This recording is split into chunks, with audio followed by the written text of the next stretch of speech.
when you run a test and you see the answer, did you get the answer for the right reason? As you'll see, multiple defects can actually cancel each other out, and you'll get the right answer for the wrong reason, and there's still defects in the code. We've had these kind of numbers in studies for decades, that the earlier you find the defect, the cheaper it is. And we've also had these studies for many decades that show that well over half of the defects have their root cause in poor requirements, and 85% of the scrap and rework fixing the code comes from requirements defects. So we've got to first and foremost address the front of the process.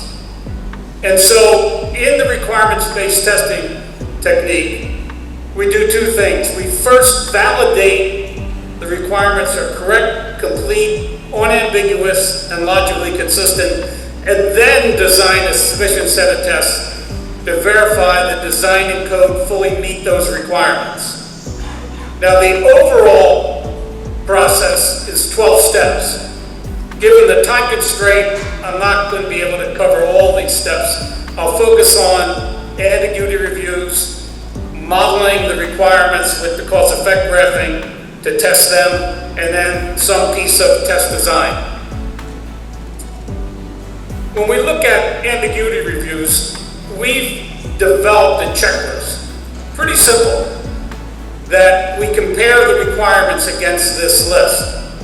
And for example, the most common defect we find in requirements is what we call the dangling L's. The requirement will say, this field must be, should be, but what happens if it's not? And we often find the error path is not defined. And in most systems, at least 20% of the code is addressing the error path. And in some systems, like high-end military communications, I've seen as high as 90% of the rules in the code were exception handling, error paths. So if you're not defining the error, then each programmer is making up their own rules, which may be incomplete or inconsistent, leading to many operational problems. So this is a simple one. The thing about this process, it's actually very easy to learn. We teach this in about 4 hours, and there's no learning curve. And we found that we apply this within 24 hours to 48 hours of when a requirement was written. So we don't wait until the entire specification is ready. We do this function by function, use case by use case. And that way, it's still fresh in the author's mind when we bring up questions and we bring up issues. Well, we found what was really interesting for us in improving quality and productivity is that once we've done these reviews for a given author, given analyst, maybe 4 or 5 times, not 4 or 5 projects, but 4 or 5 functions, each being 2 or 3 pages long, that the number of issues we found dropped by 95%. In other words, we moved from defect detection to defect avoidance, which is even far cheaper. So this has actually been a high productivity gain for us. And the writing gets faster. And many of the projects we work on are outsourced. And the organizations being outsourced to might be in India, China, South America, Egypt.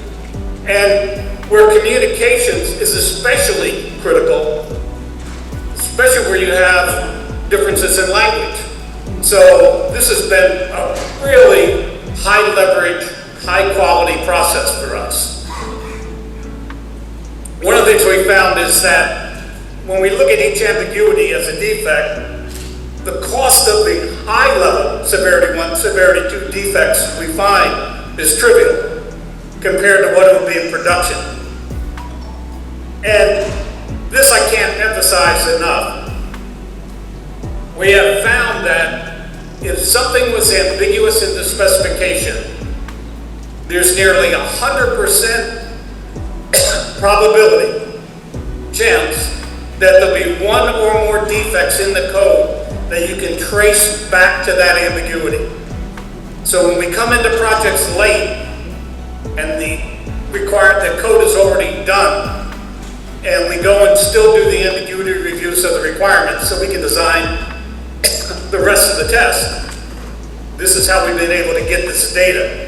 So if you have any ambiguity in the specification, they will show up as defects in the code.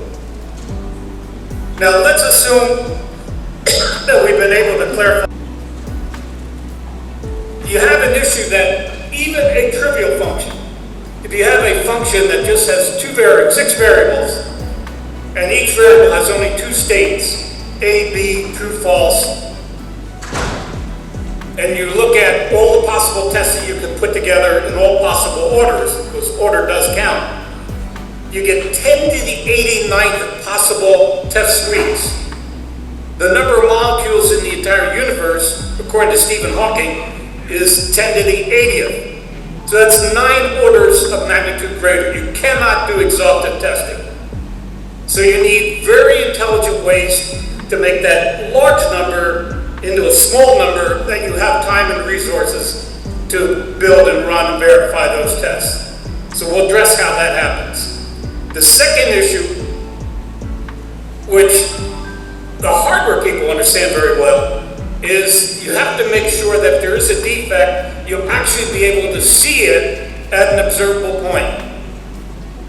If you think about the systems you work on, think how many steps you go through before you see an output that you can look at and verify that's the correct output. On the screen, updating a database, something in a report.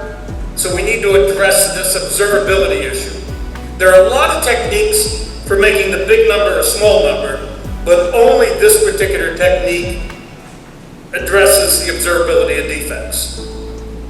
One of the things that we looked at, I used to work many years ago for IBM, and one of my jobs there was manager of software test technology for the whole company. And we looked at how hardware logic was tested, because we almost never saw a functional defect in hardware logic. I mean, the laptop that I'm doing this presentation from has 40 billion gates. I've had this for 5 years. There's not been a functional defect ever reported on that chipset. Industry average for software is somewhere around 1 defect per 1,000 lines of code. That would mean if Intel, in creating this chip, had that same defect rate, they would have had 40 million defects. I don't think they would have sold very many. So we looked at how can we use the hardware logic testing rules to test software. When we looked at functional requirements, we realized that functional requirements are made up of only 2 types of rules: decision rules and transform rules. And that if you model the decision rules, you would invoke all the transform rules. So we didn't need to model the entire requirement, just the decision rules. And so we can take a spec in any format. We've done this with narrative, structured, decision tables, inheritance diagrams, it doesn't matter. And we take a rule, A or B gives a C, and we just draw that out. And then D or E gives us F, and we draw that out. And then we see that C and F generate G. So we now connect the dots. When we do this on a real project, that third sentence may be 10 pages later. And instead of calling it C and F, they're calling it Q and Z. In other words, we have what's called an aliasing problem. People are not consistent about the names they use for objects in requirements. So this process of just drawing the graph resolves aliases. Make sure you understand the sequence in which the rules have to apply, because when you read the text version, it's 1, 2, 3 linear. When you look at the model, you see that step 1 and 2 could happen concurrently. It also, and this has really been critical for us, clarifies implicit rules. In other words, information that's not really in the specification that the author just assumed everybody knows. For example, let's say we see a rule. You go through a red light, you get a ticket. When we build the graph, we ask, if I have this cause, do I always have that effect? And if I have that effect, then I always have this cause. Two simple questions. So we say, if you go through a red light, do you always get a ticket? Well, no, you have to get caught. Okay, well, how do I get caught? Well, by the police or a camera can catch you. So now you're telling me if I go through a red light and I'm caught by the police or a camera, I get a ticket. Right. That's clear. Now, if I got a ticket, did I go through a red light? Well, no, you could have expired license, run over pedestrian. There's a lot of different ways you can get a ticket. But wait a minute, how would a camera know that I have an expired license? Does it x-ray look into my pocket? Well, no, there's what's called a requires constraint that being caught for an expired driver's license requires that it's the police that catch you, and only the red light is on constraint. We started with this simple requirement, which is what we see in most projects, and by the time we were done building the model, we fleshed out the rules considerably. In our technology, we didn't have the ability to just push a button and then generate the detailed requirement document from the model, so it works both ways. And we found in Agile that's been pretty critical for us. Now, once we have it in this format, it looks like a circuit. And there are well-established algorithms in hardware logic testing. They're called the path sensitizing algorithms that result in ultra high quality. And I'll give you a feel for what's going on here. Let's say we have a simple rule. A or B or C gives us D. The test patterns that we would use would be A true by itself, B true by itself, C true by itself, and all false. So the dash just means that variable is false. The expected result, we should get D true for the first three, and D false for the last one. Let's say that when I'm getting a message. Good, no. That in the code that implements this rule, there are two defects. One defect is no matter what data you give it, it thinks A is false. And no matter what data you give it, it thinks B is true. When we run the A test, the software says A is not true, it's false. But it says B is not false, it's true because of the second defect, and we get the right answer for the wrong reason. When we run the second test, the B test, the software says B is always true. Again, we get the right answer. When we run the C test, the software says C is true, but so is B, but it's an inclusive OR. We get the right answer. We have 2/3 of a trivial function broke, and all the tests appear they're working correctly. And then we run the last test, the all false, expecting a false result, but we get true instead of false. Now we know we have a defect. Couple things about this example so far. It's the basic nature of software, even when it's riddled with defects, has many defects. Most of the test cases will appear to work correctly. And the other thing is, if you don't know what answer you're expecting to get, you're not testing. And the reality is, most of the testing we see, the people have not fully documented the expected results in their tests. They look to see if they look reasonable. So now, the way most testing would happen, they take the first 3 tests and put them in the passed test bucket. And only the 4th test didn't work. So we go in and fix the B defect and rerun test case 4, and now it worked. We say, okay, all the test cases have worked. At least once, we're ready for production. But if you ever go back and rerun test case 1, it now fails. Not because when you fix the B defect, you created the A defect. It's when you fix the B defect, you can see the A defect. So you cannot prove a function's working until all the tightly related tests for that function have worked correctly in a single run or set of runs with no defects in between. You find any defect, you have to rerun them all. That's your one-page cost justification for automated test suites. And the problem is worse than that. Let's say we have, again, some simple rules. A and B give us C, D and E give us F, and if we have either C or F, we get G. But let's say that C and F are not directly observed. We are going to deduce that ABC function worked by looking at G. We'll deduce that DEF worked by looking at G. We put in a test case where all the inputs are true. It's almost obvious to use that test case.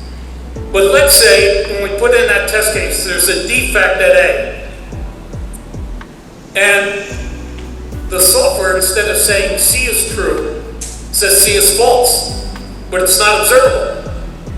But the DEF leg works properly, and because this is an OR at G, G is true exactly as you expected. So here you had a defect, but you couldn't see it because something going right hit something going wrong.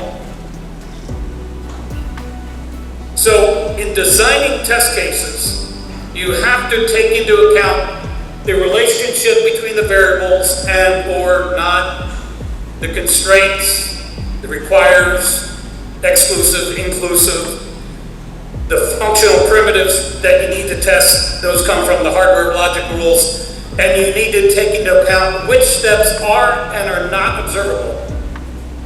And design a set of tests so if there's any defect anywhere in all that logic, you are mathematically guaranteed that one or more defects one or more tests will fail at observable point. One byproduct of these algorithms is that some of these variations you need to test, they can't be designed the way the code normally looks to ensure you'll find every defect, and you need to insert, it'll guide you to where, diagnostic propoints.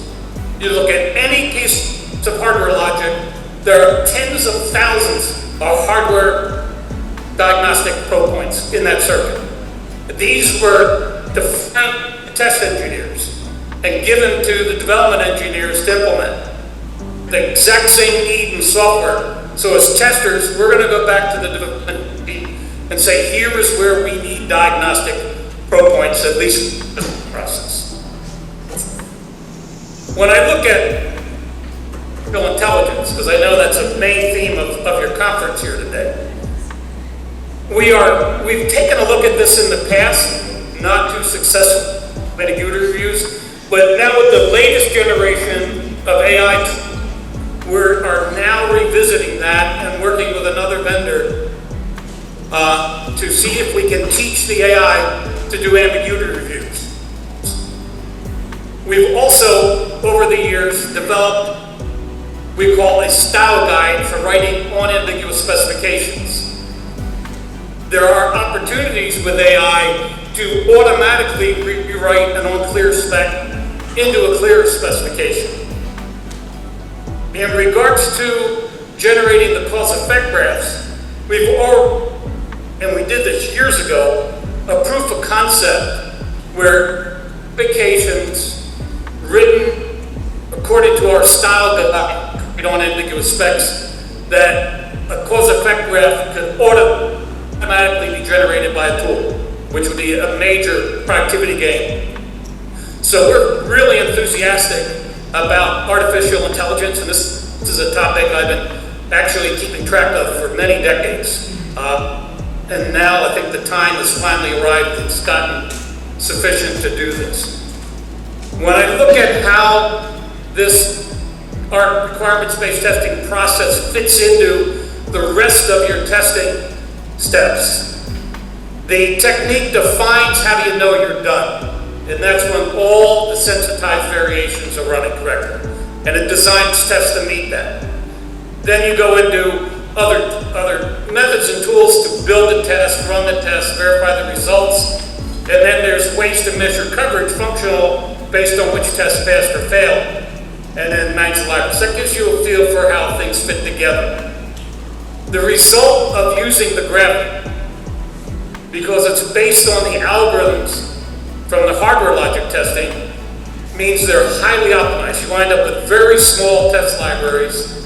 The best anyone's ever done in a comparison test was we had half the tests and twice the coverage. So a 4-to-1 improvement in productivity there. And because you have a much smaller test library, that means it makes it less time to build the test, run the test, verify the results, and maintain these test libraries year after year after year. So every client we work with, and that includes ourselves, since we're a software company, we're looking to be faster, better, cheaper. And this shortens schedules because you have more things going on concurrently. The test effort starts the same day as the rest of the project and stays up with it. You minimize scrap and rework because most of that comes from problems with the requirements. And then by integrating testing in, that's proven to reduce defects and improve quality. This is just a chart comparing the graphing approach to the other two major approaches to test design. I'm not going to read this. I put it in the handout so you can, at your leisure, read this. And so what we get with this process is we get, by definition, 100% functional coverage. Not our definition, it's the hardware logic definition, which has worked really well for generations. We're getting 70 to 90% code coverage with those same test cases. Industry average is that less than half of the code has been executed when code goes into production. So we're already going to be way better just from the requirements-based test, and then we only have a minor increment to finish to get to 100% before putting in production. You get a lot of numbers to keep track of, what functions are passing and failing. We're not a bottleneck anymore. Because we're designing most of the tests from the requirements, when an application gets ported to other technology bases, all those tests get easily ported to the new environment. They're the same test from a black box standpoint.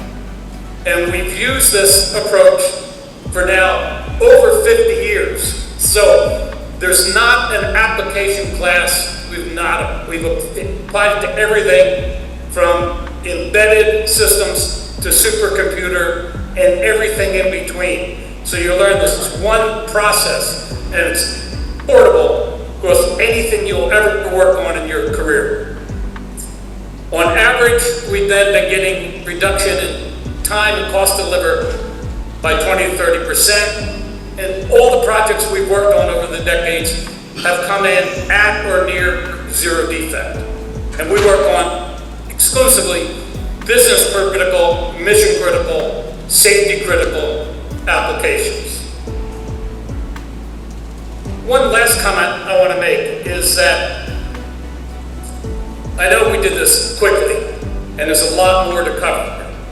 So I just want to extend an invitation that if any of the attendees, any of the groups attending, want, when you get back to your desks tomorrow, to arrange for the more full overview presentation, I am happy to do that.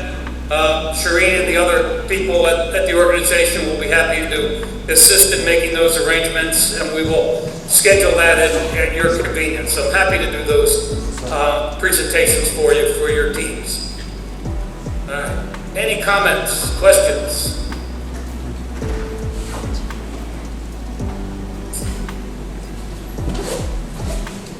Thank you, Mr. Richard. Thank you very much for your time. Thank you very much. Okay. Well, I thank you for your time, and good luck with the rest of the evening. Take care.